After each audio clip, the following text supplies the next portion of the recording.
buenas tardes a todos, ¿qué tal? ¿Cómo están? Ya en el siglo XVI, el pintor Durero, el pintor alemán, mencionaba en un libro los objetos de culto precolombinos que traían los conquistadores de Europa como esas cosas que ofrecían al rey llegadas del nuevo país del oro.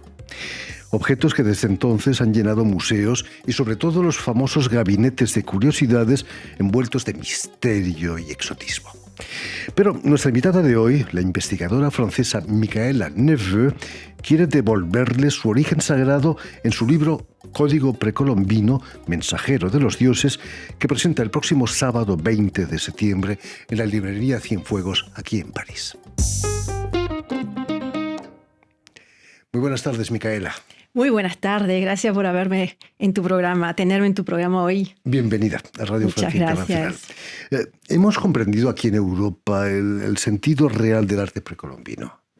Mira, creo que todavía no lo entendemos. Es algo que empezó con la conquista, los objetos fueron llevados a Europa, el viejo continente, como curiosidades exóticas, y no se entendió lo que era, porque no se sabía de verdad. Hubo búsqueda por siglos, a través de los siglos, y ahora entendemos un poco más que no tiene nada que ver con lo estético, pero que está conectado con los dioses, con un mensaje que es más fuerte que lo político, que es un mensaje sagrado y de lo divino. Por supuesto. Los surrealistas ya estaban fascinados por esas máscaras y sus poderes mágicos, ¿no? Ya sabían un poco por dónde iban los tiros, ¿no? Es verdad. Ese punto de vista que tenían los surrealistas era que las máscaras tenían un poder. Tener una máscara en su casa o mostrada en un museo no es anodino, es algo que te comunica algo que es trascendental, que va más allá de lo material. Y esto tiene que ver con los dioses, las leyendas, los mitos, y lo que se olvida decir en los museos es que todo lo que se muestra, la mayoría de los objetos, son sagrados y tienen que ver con los rituales. Quizás en nuestro occidente actual lo sagrado está perdiendo cota, ¿no? De verdad, y eso viene con la Lumière desde el siglo XVIII, el museo y la pedagogía, la manera de enseñar se racionaliza, todo se vuelve más científico, se clasifica con mucho más ciencia, la museografía toma caminos para aprender, a enseñar a las poblaciones, y entonces, por supuesto, se racionaliza todo y lo sagrado se pone de lado. Y hasta hoy queda así. Tenemos ese heredaje. Permíteme, Micaela, Sí. que recuerde a nuestros oyentes que has nacido en Argentina. Por cierto, cuéntanos, ¿por qué razones naciste en Argentina? Tu padre es argentino, creo. Mi mamá es argentina Madre. y mi padre es francés, así que nací allá, hice la escuela allá y después me vine para acá, empecé a estudiar en Normandía, en París, y empecé una carrera de artista, de danza, de música, de teatro, estudié la escenografía y poco a poco me faltaba eso de estudiar historia de arte. Y museología, porque es parte también de cómo exponer los objetos. Es muy importante entender que no es tampoco una cosa neutra. Los museos son geopolíticos y lo que te muestran política. Hay que tener mucho cuidado cuando uno ve una exposición, así diría la museología actual. Ha cambiado mucho, ¿no?, la museología en los últimos 50 años. Recuerdo el Museo del Quai Branly, tiene una puesta en escena fantástica, ¿no? Es fantástica, pero mira, el Quai Branly ha sido... es una continuación del Museo del Hombre, antes el Musée de l'Homme, y antes estaba el Museo Etnográfico du Trocadero, donde se exponían todos los objetos etnográficos de los países, de las colonias.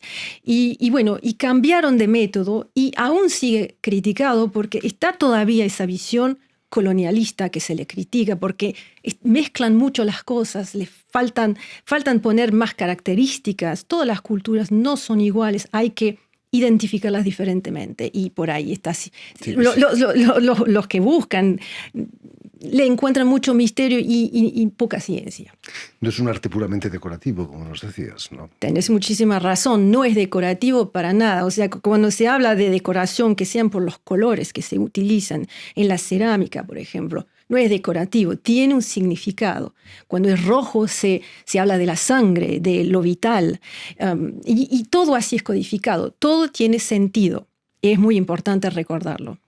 Eres doctora en Historia del Arte por la Sorbona y vas a especializarte, como nos decías, en escenografía de exposiciones. Pero, ¿qué es lo que te llevó a la escenografía de exposiciones? ¿Tu amor por la teatralidad, quizás? Muy bien. Sí, creo que todo el espectáculo, todo lo que estudié antes, escenografía, me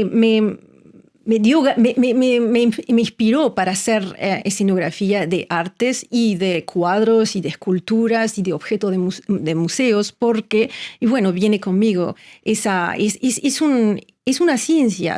La escenografía ahora se estudia para los museos, es muy importante, es muy geopolítico, y eso hay que entenderlo porque creo que no es decoración tampoco y design en los museos. Te dice algo y es una clave, una herramienta muy importante de los museos hoy. En los museos y en las galerías privadas también, tu formación te ha llevado a fundar Art Engagement Consulting, con el fin, imagino, de asesorar a museos y a galerías, ¿no? Tú misma tenías una galería aquí en París. Sí, teníamos una galería desde hace mucho tiempo con Art Mouvance, la asociación que apoya desarrolla todos los proyectos de artes y fundé también este Art Engagement Consulting, que sirve para aconsejar a la gente cómo hacer una colección, por qué se empieza, que sea contemporáneo, que sea de artes prehispánico, hay que saber empezar por algo. Y cómo se hace poco a poco no tiene nada que ver con cuánto cuesta una obra, es lo que te gusta primero. Entonces se aconseja y se explica también cómo se exponen los lugares. Y eso lo cambia todo. La luz lo cambia todo. Vos ya sabes muy bien en el teatro cómo es igual para las obras. Para una obra de arte, una pintura, una escultura, esa luz, ese sitio donde la colocas, le da mucho más valor, ¿no? Y sí, le da una teatralidad, como dijiste, muy bien, porque esa palabra es necesaria para escenografiar los objetos latinos antes de la conquista prehispánicos, porque dicen algo y lo dicen más cuando tienen luz de una cierta manera que te los ponen en valor y dice tantas cosas misteriosas. El problema es que en los museos las piezas muy antiguas no pueden tener mucha luz, ¿no? Porque les daña los pigmentos, ¿no? Tenés es mucha un poco triste, razón, ¿no? Tener que verlas con una media penumbra. Sí, hay que tener cuidado porque, bueno, sí, de verdad tenés que tener cuidado también con las pinturas. Hay muchas reglas de escenografía. Tu interés por el arte precolombino, Micaela, imagino que nace de tus orígenes argentinos, no americanos. Tenés mucha razón, y sobre todo lo que me chocó en Argentina es que hay un desprecio por las culturas prehispánicas. Me chocó cómo se trataban a los indios allá y me pareció muy injusto lo que Argentina le había hecho a las culturas nativas de Argentina. Pero así se pasó en todo el continente. Y entonces, como para mí era muy importante el folclore argentino, las raíces de Argentina, me parecía importantísimo que yo pueda ir y entrar y ir en las raíces, sacar las raíces y entender cómo Argentina decidió de tapar todas esas cosas para darle un estilo más europeo a todo. Otros países como México, Perú, quizás también, tienen un patrimonio extraordinario, arqueológico, y que quizás lo defienden mucho mejor que Argentina. Sí, ¿no? Sí, porque bueno, quedaron más indios en esas partes. En el norte de Argentina, no hay que identificar Argentina con Buenos Aires únicamente. Todo el norte, toda la parte del Iguazú queda, Santiago del Estero, Jujuy, está todavía esa cultura amerindia, esa cultura nativa. Pero es cierto que México, Perú, Bolivia tienen más patrimonio, ¿no es cierto? Entonces para ellos era vital defenderlo, pero fue muy difícil. Fue muy difícil porque toda la colonización quiso tapar todo esto. Y bueno, hay que sacar las raíces porque no se pueden esconder y es un patrimonio gigantísimo. En la actualidad, Micaela, eres investigadora asociada del Centro de Investigaciones de la América Prehispánica, en la Sorbona. ¿Qué es lo que provocó tus investigaciones sobre las curiosidades del Nuevo Mundo presentes en museos y colecciones aquí en Francia y en Europa? Mira, hay gente que, bueno, quiso tapar lo que yo estaba diciendo porque no quieren ver la teatralidad de estos objetos. Y esto pasa en las universidades que se compiten entre ellas. Y bueno, pero de veras se ve más y más, y sobre todo en América, que las culturas prehispánicas expresan algo tan fuerte, tan escondido, tan misterioso, que todavía no se entienden, que acaban a tener que hacer un cambio radical en la manera de exprimir, de explicar, de transmitir el patrimonio prehispánico. Y eso es lo que yo puse y era lo que se sabe. Bueno, son 1000 páginas mi tesis, así que esto es un pequeño trozo, ¿no es cierto? Claro, extracto. Así que hay muchas cosas que decir, pero bueno. Para mucha gente queda todavía la imagen precolombina de la violencia, los sacrificios, la sangre. Quizás no fue tan real eso, ¿no? Como diría toda la escuela del centro de investigación, el CERAP, los científicos dicen que fue exagerado. Muchísimo, mucha exageración en todo esto. Los rituales, las de sangre, las sacrificaciones, por supuesto existían, pero eran en caso muy especial y con la élite, los sacerdotes, y era muy organizado. No es una cosa que se hacía como creían al siglo XVI, que eran todo el tiempo y con cualquiera. No, era todo muy codificado. ¿Cuál era la imagen? La historia de la invasión de los dioses blancos, o la vuelta de los dioses blancos, también es un poco exagerada, ¿no? Re exagerado. Mira, se ha difundido esa idea que los indios veían en los blancos que llegaban todos cansados, por supuesto, y todos agotados allá, que eran los dioses blancos, el retorno de Quetzalcóatl, pero no fue así. Muy pronto, al segundo viaje de Cristóbal Colón, ya se sabía que todo eso era manipulación de Cortés y de los conquistadores para tomar el poder sobre los pueblos indígenas. Pero ya sabían que no eran, porque no tenían las características. Pero eso fue difundido hasta hoy, creo. Eran poco divinos los conquistadores. Eran divinos puede ser de rabia, pero no sé. Sí, no se lavaban mucho, creo, en aquella época. No.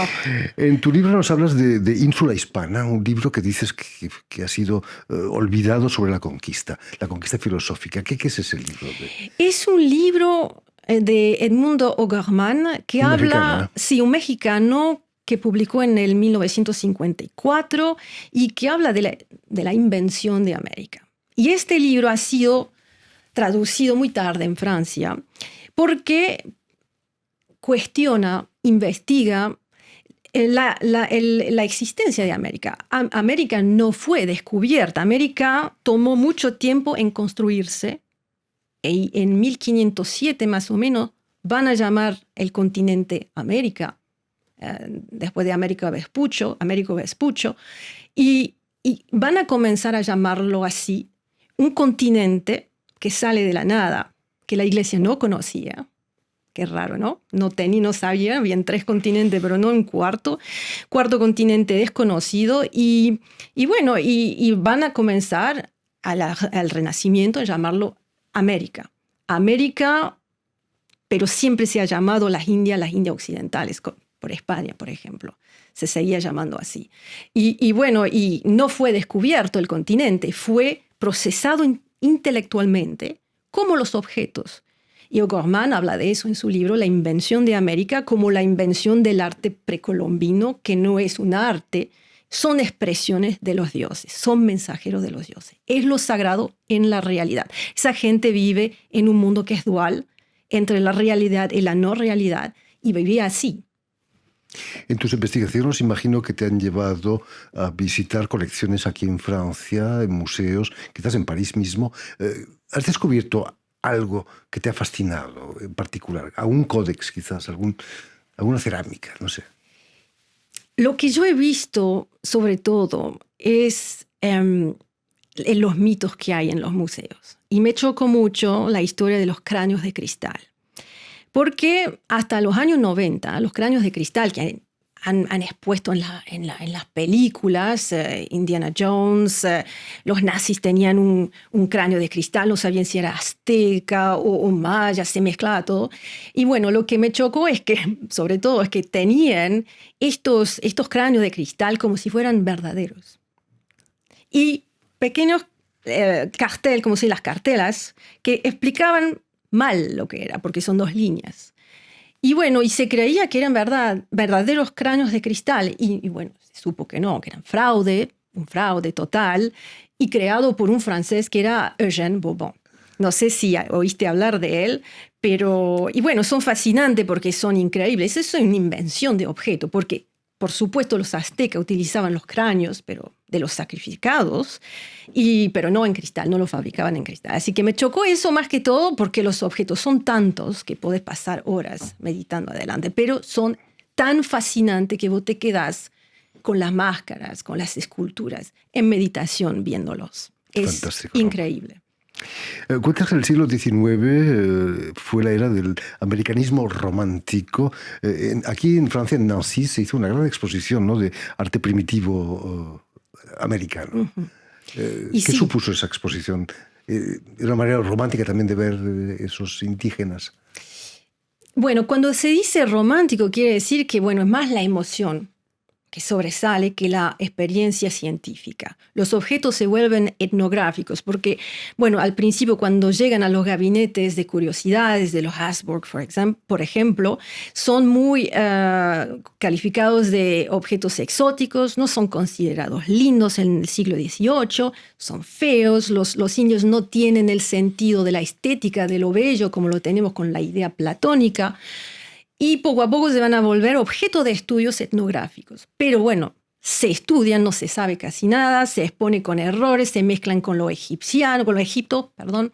Y bueno, ese congreso de Nancy va a empezar a mostrar las obras con clasificaciones.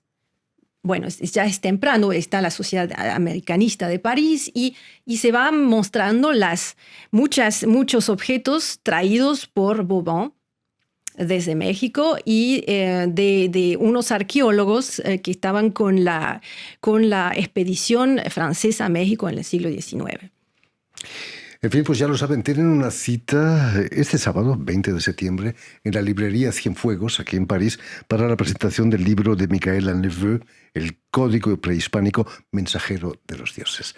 Muchísimas gracias, Micaela. Muchísimas gracias, Jordi. Mucho éxito con este libro. Permíteme también que dé las gracias a Jean Bourdelas y a Guillaume Buffet, quienes se han ocupado hoy de la realización del programa. Y también saludar a nuestros telespectadores, porque también los tenemos, que nos siguen en toda América, desde Chicago hasta la Patagonia, gracias a una cadena que se llama UCL, que emite desde Montevideo, no lejos de Buenos Aires. Se llama una cadena latina, y también una red que se llama TAL, que reúne televisoras públicas y universitarias de los 2 continentes. Y a ustedes, muchísimas gracias por su atención y les damos cita para una nueva edición de El Invitado de Radio Francia Internacional.